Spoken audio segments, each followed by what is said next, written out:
টানা দ্বিতীয়বারের মতো বিপিএলের শিরোপা জিতল ফরচুন বরিশাল। ম্যাচ শেষে দলটির সমর্থকরা মেতে ওঠেন ট্রফি জয়ের আনন্দে। তামিম ইকবালের দলের এমন জয় নিয়ে সমর্থকরা জানান, সামনের আসরেও চ্যাম্পিয়ন দেখতে চান বরিশালকে।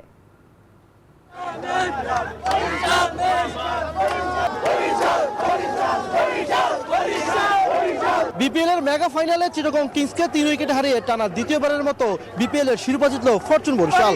আমরা কথা বলবো এখানকার সমর্থকদের সাথে। আসলে কথা বরিশালে থাকিনি, কখনো ঢাকাতেই থাকছি। আমরা বরিশালের ভাষা জানি না, বাট আমরা বরিশালের সাপোর্ট, আর আমরা জিতে গেছি। এই জয়টা কেমন লেগেছে আপনার কাছে?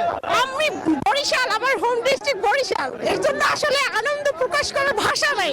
অনেক ভালো। ফার্স্টে একটু টেনশনে ছিলাম, দেন মোটামুটি আলহামদুলিল্লাহ আমরা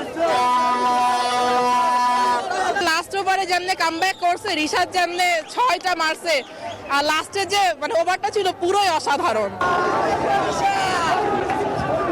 এসব সমর্থকদের আশা আগামী আসরেও জয়ের দ্বারা অব্যাহত রাখবে ফরচুন বরিশাল। ইমরান হোসেন, নিউজ 24, ঢাকা।